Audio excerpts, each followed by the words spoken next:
All right, back for another beer review, and today I'm reviewing yet another beer from the River Horse Brewing Company, and they're out of Ewing, New Jersey.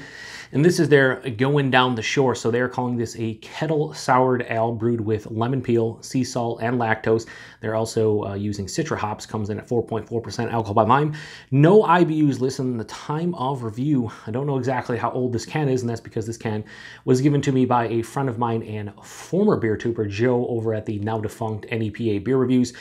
Joe is actually a brewer at River Horse, and he brought a bunch of beers to the 2019 East Coast Beer Tuber Palooza that Matt over at Massive Beer Reviews hosted, and he sent us all home with a couple cans of all the beer he brought, and this was one of them. And full disclosure, I've had this one before because we were cracking open cans at the Beer Tuber Palooza in between reviews, and this was one of the ones that got cracked, and this was probably my favorite of the ones that I had at the get together. And yeah, it was, you guys know I like kettle sours, whether it's Springer Weisses or Gozas, and this just, yeah, was really refreshing. It also happened to be almost 100 degrees that day, so yeah, it worked out. So yeah, appreciate it, Joe. Thank you very much. Joe, I don't believe watches BeerTube anymore, so he's probably not going to see this review, but I do appreciate it, Joe. Anyway, yeah, let's crack this open, get it into a glass. Lemon peel, sea salt, lactose, citra hops, kettle sour.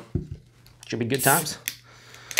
I wanted to, get to this one on a fresh palate because, again, I had it at the get-together, and, you're drinking a bunch of different beers and your palate's kind of shot, and it was just like, oh, super refreshing. So that pours out this, like, a really bright yellow color, a little bit of, like, a murky, dull color, definitely hazy, kind of looks like a New England style IPA, although not as, like, milky as one would look. About a half finger of this bright white, relatively creamy looking head. Looks really nice. Let's get a nose. Yeah, smells nice. Picking up on that lemon. That lemon peel is quite bright, big citrus, a little bit of vanilla from the lactose. Not really getting the salinity here. So when I say kettle sour and there's sea salt, this is pretty much a Goza, even though they don't say it. I think a Goza uses like 50% wheat, so maybe not a Goza. They're just using sea salt, but maybe not a huge wheat malt base. I have no idea. Citra hops. Again, this can's probably around 3 months old. That citrus could be mixing in with the lemon peel and the citra hops. Not really getting like a distinct like stone fruit or tropical vibe. Yeah, it just smells really refreshing. It smells, kind of lemonade-esque, big lemon character, a little bit of vanilla, almost lemon creamsicle vibes, but not as sweet. Smells good. Let's get into it. Cheers, everybody, and thanks again, Joe.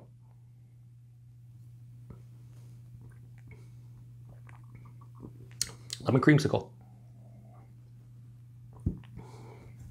Yeah, it is now, by the time I'm reviewing this, it's actually late September. And when you guys see this, be a week or two later. And this would have been perfect. And it was when we had it at the get-together in late July. Be perfect June, July, August. Like, crushable. Very, very nice, subtle flavors. 4.4%. You could kill a bunch of them. Body is higher side of light body, lower side of medium body at 4.4%. Actually has a little bit of heft behind it, which is cool. The mouthfeel, because of that lactose, there's definitely a creaminess to the mouthfeel, but it does have, it's still like crisp. There's a pretty big pop of carbonation, but it has a creaminess from the lactose as well. Right up front, all that lemon, all that vanilla pass through the palate. The salinity hits halfway through the palate. Wasn't really getting the sea salt on the nose. In the taste, it pops in, drinks more like a Goza. But that lemon vanilla thing, like a lemon sherbet kind of thing, not really like a sorbet because it has like a vanilla ice cream-esque component to it, but like a lemon sherbet right through. Yeah, I mean, that's cool. It's really cool. It's not super complex because you just have lemon, vanilla, and a little bit of sea salt. But yeah, it just kind of works. There's a moderate tartness throughout the entire palate. It's not sour, it's more tart, like I said, firm, moderate tartness. Finishes semi-dry, semi to full-on dry. There's a big dryness on the back end. No really residual sweetness to speak of, and relatively clean, like that lemon vanilla thing all the way through, that like lemon sherbet character. But as soon as it hits the palate, everything dries out, and you're just like, oh, I'm gonna go back for more. 4.4%. You can't even tell this is beer.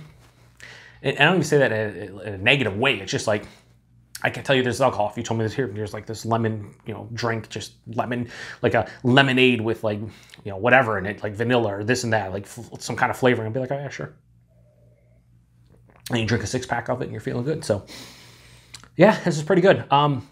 Again, not the most complex kettle sour that I've ever had, but for what it is, I'm really enjoying it. So I'm going to give Going Down the Shore from River Horse a high 4 out of 5. I'm gonna go 4.1 out of 5. Doesn't quite get to a 4.25. No reason really why, other than I think 4.1 is just kind of how I'm feeling right now. I think if I was drinking this in the middle of summer, probably get to a 4.25. Just, I always, talk about ratings. So many factors come into play for me. I always say don't really care about my ratings in general because it's my own personal preference. The ratings really don't matter. I'd like to rate because I like to rate. I've always rated my beers and just out of 5, and that's kind of how I roll. But I really don't put too much stock in it, especially for somebody watching, because we all have different palates, right?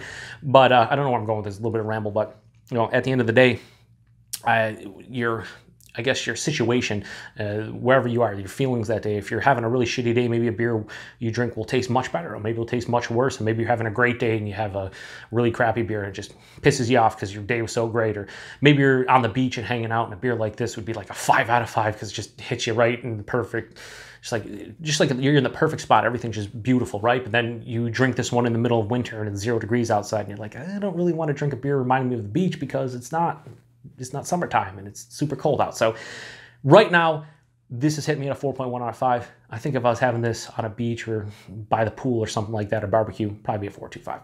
Regardless, I spent way too long on the ratings that don't matter, right? Anyway, 4.1 out of 5. River Horse is Going Down the Shore. If you've had this one before, let me know what you think about it. Availability, I have no idea because Joe gave them to me, and I don't get River Horse like specialties or anything in my area outside of their oatmeal stout and their Belgian triple. Outside of that, we don't see their beers.